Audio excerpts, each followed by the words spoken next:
Greetings to you all. I am Elvina Presan from Tirthangal Nadar College and I am from the Department of English. Today we are going to see some of the lessons from General English portion for first year, second semester. Firstly, we'll move on to the Unit 1. The topic is resilience. So resilience means an ability to adapt oneself according to a situation where he or she must overcome challenges or obstacles and bounce back so that he or she could um, achieve the success or he can move towards the career. Today we are going to see some of the lessons from the first unit under resilience. Firstly, the poem Still Here. Still Here poem by Langston Hughes. Langston Hughes is one of the famous black African American writer and he has written many poems about the oppression of blacks against women and white people. Now, Langston Hughes is a poet who belongs to Harlem Renaissance. Harlem Renaissance means it is a movement. It is a movement where black people's culture and other folk tales and other texts were celebrated. So it is called Harlem Renaissance. Now we will move on to the poem. This poem particularly talks about overcoming the struggles and staying strong, endurance and all. So now it also challenges the supremacy of the whites and we'll see that by stanzas. So the first stanza, the whole poem represents the black community itself.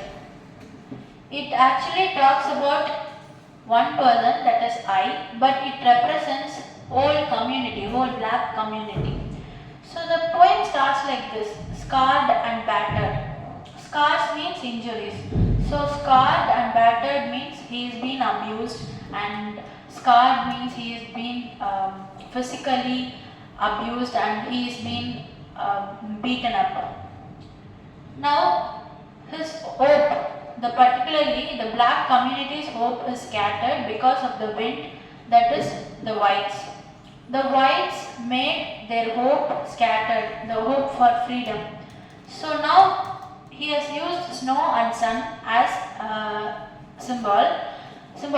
So snow and sun represents hard conditions where they were put to work and basic requirements for work is hesitated. So white people tried every method to challenge the blacks and they made sure that the black people felt very hurt also.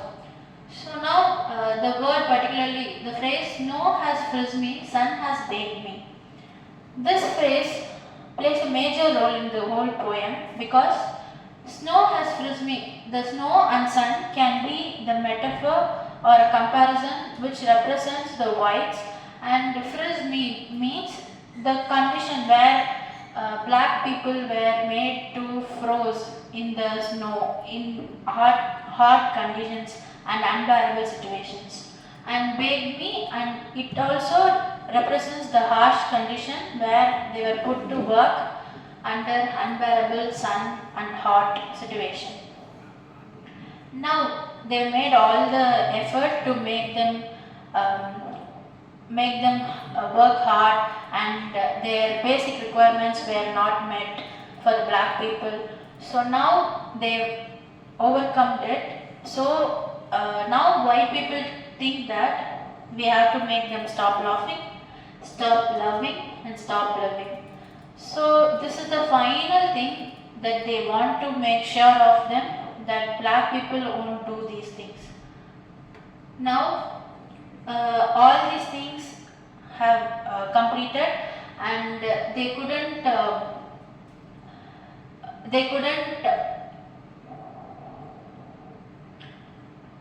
endure it, but they started overcoming the challenges and they were resilient towards the white people's supremacy.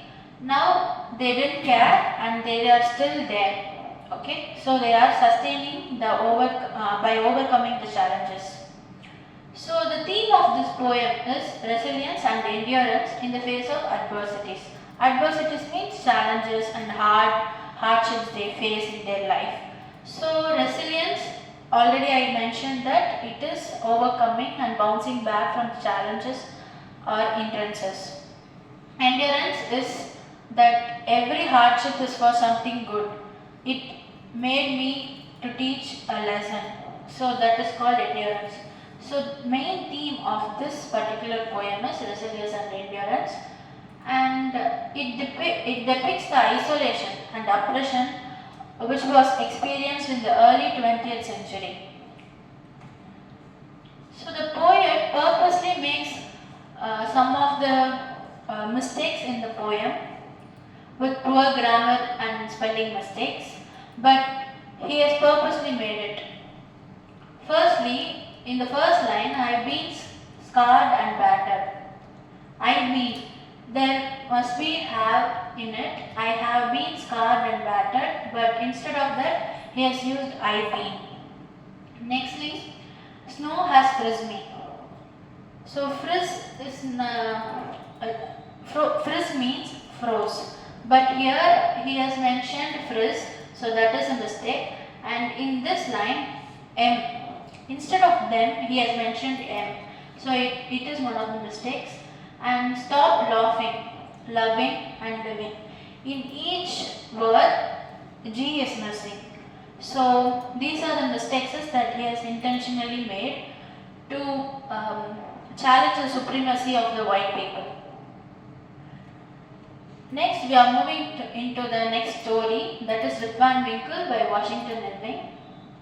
So the story starts like this. Rip Van Winkle's setting is mentioned, where Rip Van Winkle stays at a village under Catskill Mountain, and it is a small village. So he is a good-natured man. He helps the villagers and he plays with the children and in the neighborhood. So this is how his life go. So everyone liked him in the village except his wife, because he is lazy and he didn't do his work, or he lacks taking care of their own family. So wife didn't like Rip Van Winkle.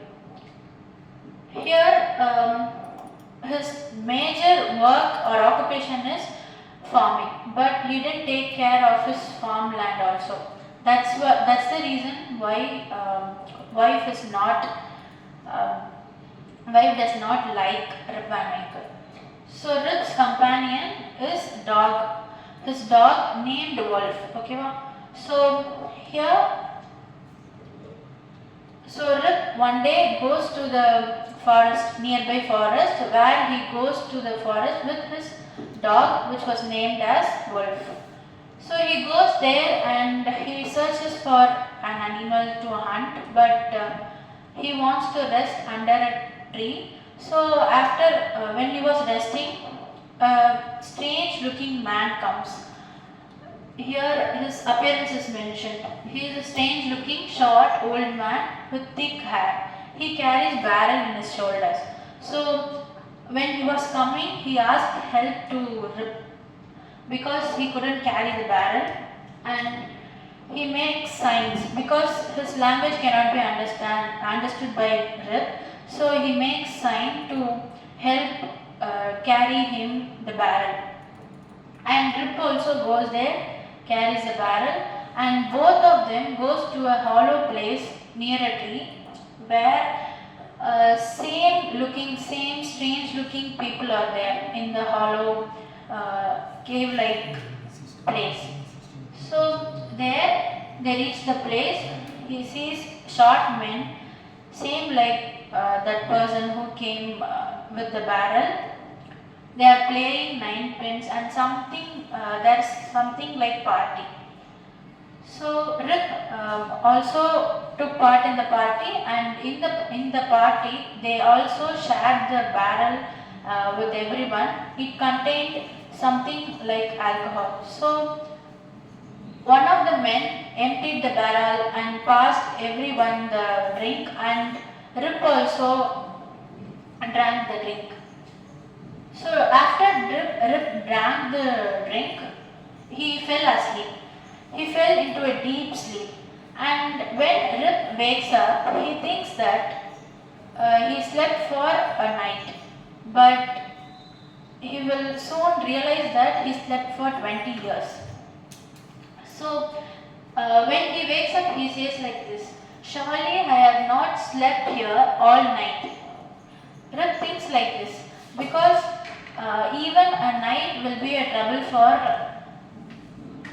Rip, because his wife will be scolding for not coming.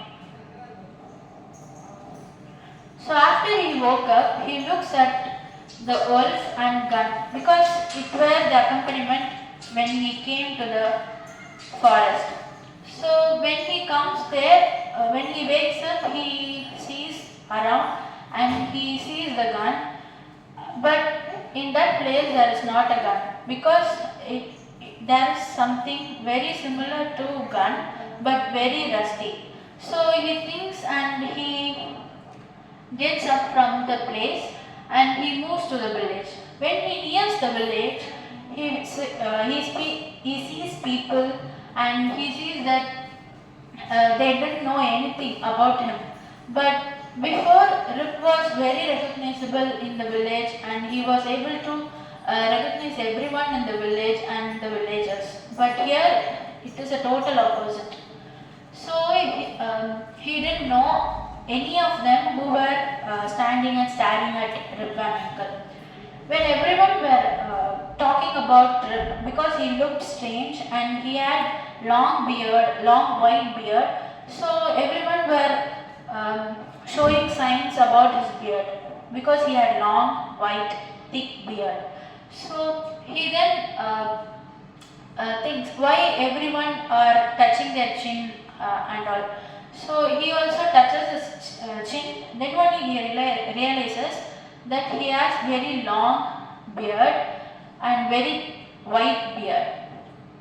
He is in wonder because how come a beard can grow from within a night. So he thinks like that and he goes to, he tries to visit his home where it only remained the destroyed portion of his home where he finds only ruins. And then he goes to the inn and he asks about his friends, the wind keeper. So here when he goes to the inn, he sees tree, he sees flagpole where instead of tree there is a flagpole and it has American flag in it. And at that point of time, King George was ruling the country, and before that, King George was ruling the country when Rip was young. But after that, it changed into George Washington. So he come to know about these differences, and instead of tree, there is a flagpole. Next, major political concern is Rip has no idea what that present politics is. But before that, he had everything in his fingertips about the politics and everything that happened or ruling and all. So when he inquired about Nicholas Vedder, the innkeeper, and he also inquired about friends and Rip Van Winkle also. When he inquired about them, he comes to know that his friends were died before 18 years. Now he comes to know that his friends died before 18 years, and so he has slept for 18 years. Now Rip Van Winkle asks about himself because he is now old, no one knows him. So he asks about Rip Van Winkle, and they are showing a picture where he is very young. Now, when these things were happening, he sees a young girl who is shushing her baby. Then he comes to know that that particular baby is Rip Van Winkle's grandchild. So the woman is Rip Van Winkle's daughter, because that baby's name is also Rip. So then only they came to know that they are from a family, and so after they got reunited with the family, after Rip got reunited, Rip tells the story of how he went to the forest and how he got into sleep and came back old. So he started narrating the story to everyone he sees in the village. So Van der Donk is an historian. He is the oldest person in the village. So he also tells the same, because his father and his friends were experienced the same thing. So next, Rip moves with his daughter and her husband, daughter's husband, and he lives with them. So he resumes the idle ways, how he was lazy and how he played with the children and all. So he walks and sits outside the hotel by telling the stories of how he went to the forest and how he got into sleep. So he also listens to the changing world, and he adapts himself with the changing world also. So the next unit is decision making. Decision making is one of the main ability to choose one person's career, and it helps to achieve something in one person's life. So decision making is a skill which shows your ability to select the best possible option from the alternatives available. For example, when you choose a stream to join in the college, you have to choose between two or multiple options. You will choose the best and best option, right? So that's how decision making works. It will lead to a possible successful path. Firstly, we are going to see the short story Scribe by Kristen Hunter. This story has the main character James, a young boy who is very passionate to help others and provide services to the old people. So the setting starts like this. James lives above $silver check cashing service in an apartment where a marginalized community go there to get their check cashing services. So it is a private company, and James' mission starts with this point, because he sees many people who are working very hard and gives the money to the cashing service company, and they get their money and treat them like the slaves. So he thinks that people's hardship is going in vain. So he asks his mother. He asks his mother about scribes and all. We all know that scribe means someone who helps some person to write or read. So mother tells about the scribes, and she also gives an incident where in the Bible it is mentioned that even Jesus criticized the attitude of scribe, and at that point scribe wrote about it. Can you imagine the criticism about scribe, something negative criticism written by the scribe itself? So that's how the scribe is very important. Here, at that point of time, he decided to open a free service business. It is not merely a business, but he tries to help people in the way he knows. So opposite to the particular company, he sits by putting a bench up in front of him, and he puts this message, public scribe, all services free. So in that thing, he helps many old people, illiterate, black community people, and he is very contented in it, because he thinks that it is what his true calling is. He didn't get any amount or any money, but in return, as a token of love and appreciation for his work, a old lady gives lunch the the boy, James. So at one point in that day itself, crowd was around him, and cop came, and the cop made them to go. So everything his plan got destroyed, and now he has a question. Why not banks? He asked this to his mother, and she gives 4 reasons. Firstly, it is the Great Depression, and next it is the white people, and next the minimum balance to be followed, and lastly free services and free service for check cashing services. Firstly, Great Depression.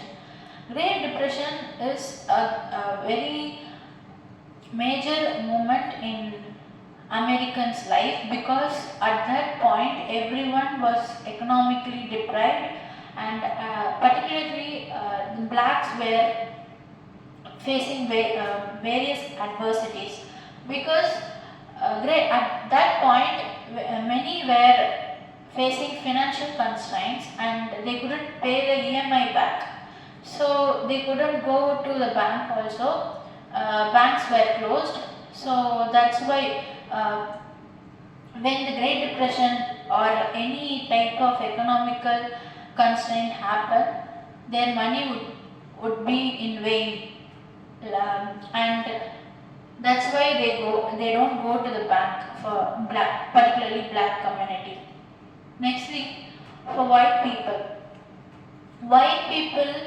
are always considered superior, and blacks think that white people can manage money well, so they need bank and all. And nextly, we have minimum balance criteria in bank, that is $5. Many people cannot maintain the minimum balance, so they think like that. Next, we have free service. It is providing free service, so the employees will be treating people very poorly, without welcoming and all. So after talking to his mother, he goes to a nearby bank, that is Trust National Bank. So at this bank, he thinks he wants to encourage people to open bank account and get their services free. So he encourages by standing out of that particular national bank. He meets Mrs. Minnie Franklin, one of the lady who comes to the bank to deposit money, and at that time he takes her to Mrs. Adam, one of the employees at the bank, and she asks to fill the form. Mrs. Adam helps Mrs. Minnie to fill the form to deposit the amount of money. So after filling, Mrs. Adams gives it to James, and James reads it loud to Minnie Franklin, and after reading it, they both are okay, and they comes out of the bank. They depart, and for an old lady, she had various different experiences, so she advises James to try new things. She says that don't ever be afraid to try new things, because she herself had traveled from Alabama for 44 years ago. So she says that don't be afraid to try new things.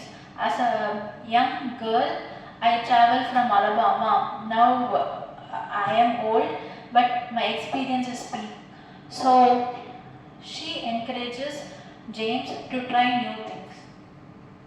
Now he makes a decision. James makes a big decision in his life to get license from government to open his business, to start his service of helping people to be a free scribe.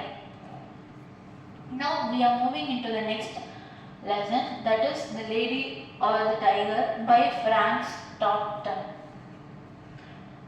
So now, in the story's title itself, you can think that the lady or the tiger, there is two options. So something between these two is going to happen.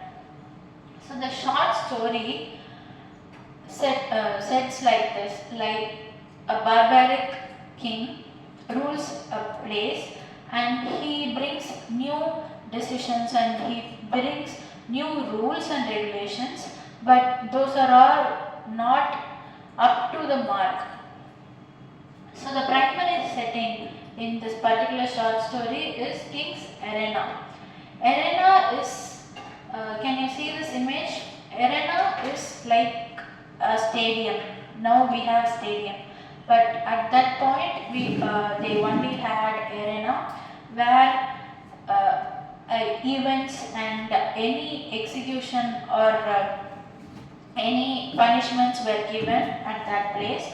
So major setting in this short story is King's Arena. One of the king's innovation is guilt or innocence. If an accused is brought to the king, the accused will be taken into the king's arena where two doors will be there, and in one door there will be a lady and in another road there will be a tiger. So if that person, the accused, chooses the lady, he will marry the lady, or else if the person chooses the tiger, he will be eaten by the tiger. So now this is the thing that the barbaric king made, and it is purely the chance of luck. So when the accused is brought, he will be brought to the public arena and the accused will be brought into the trial. So at that point he comes to know that the king's daughter, she loves another man who is a common villager. So the king wanted to devise a plan where the daughter should not marry that commoner, and so that the commoner was made as an accused and he was brought into the public arena. So when he brings that particular commoner to the public trial, he is given the same option: one, the lady or the tiger. He have to choose between the two. Whatever he chooses, the king's daughter will be safe.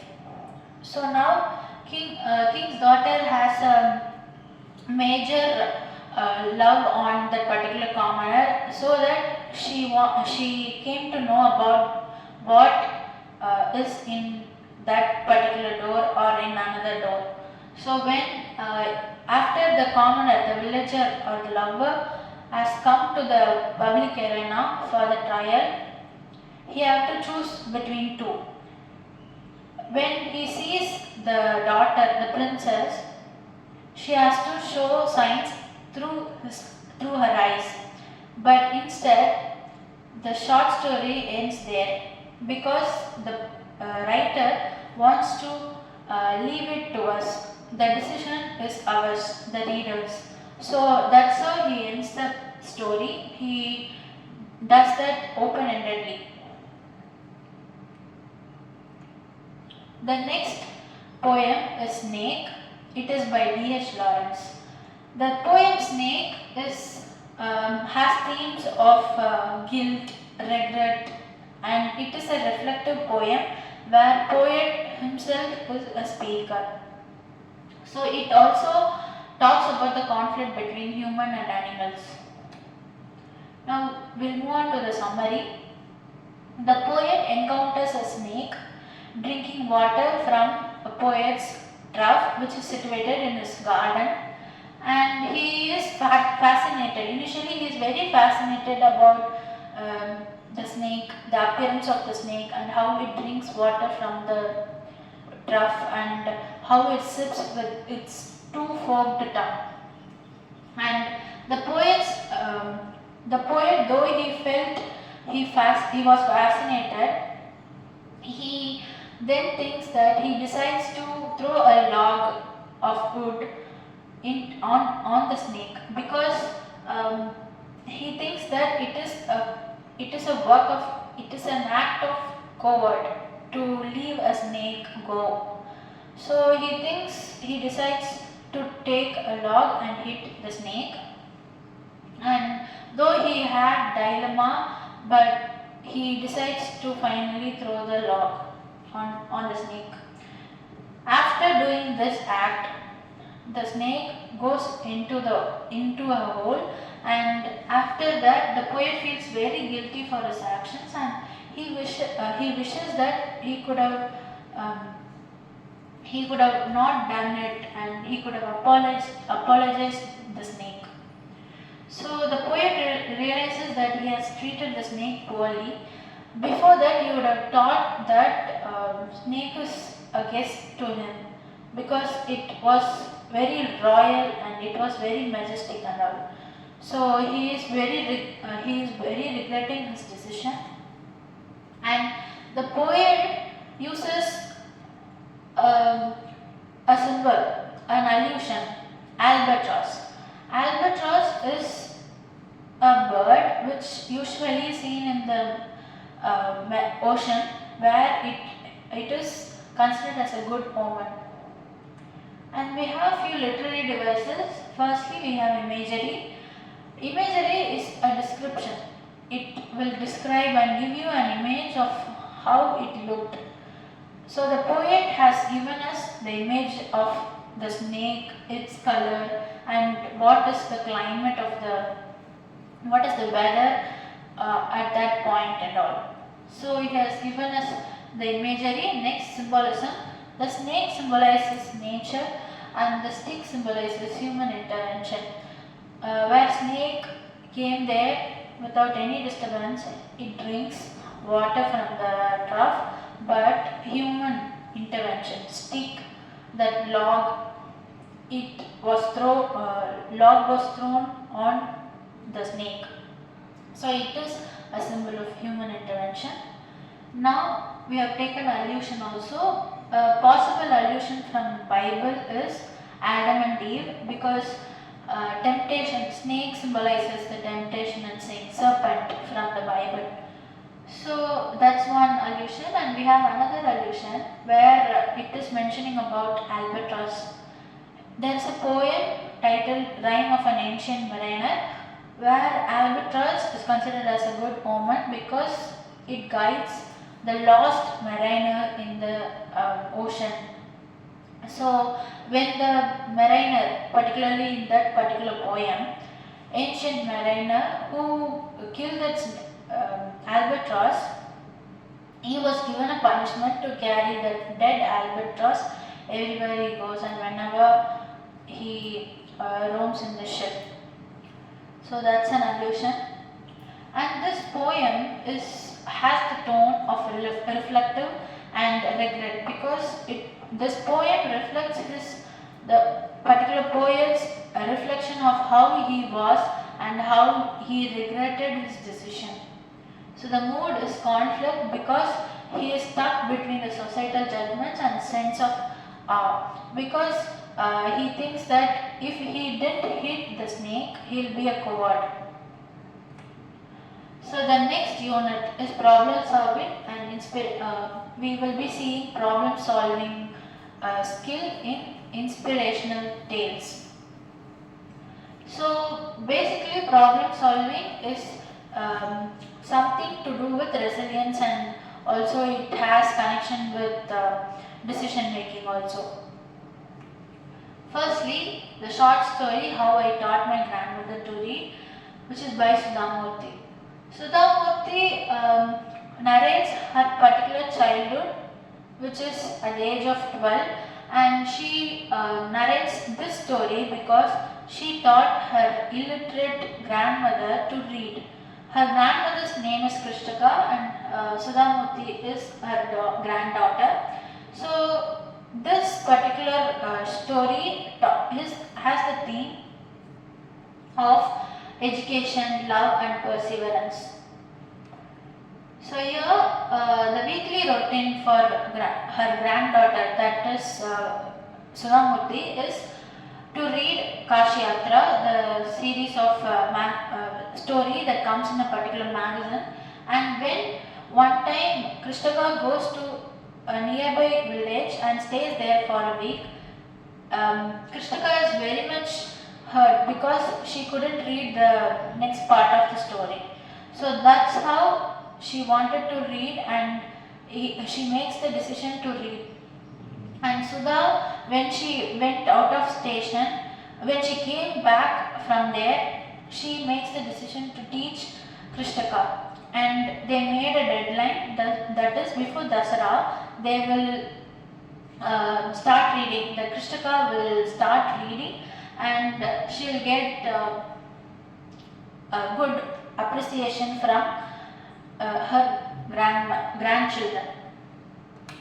So the end is very emotional because they will exchange gifts from each one of them in before the puja room, and first letter she reads is the Kashi Yatra novel.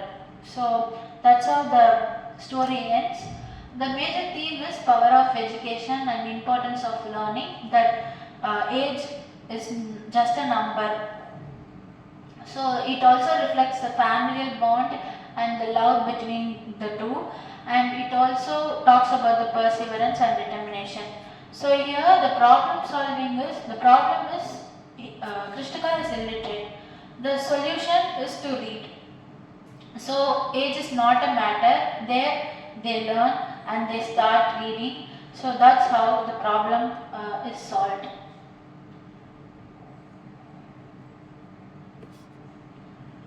So that's for today. Thank you so much.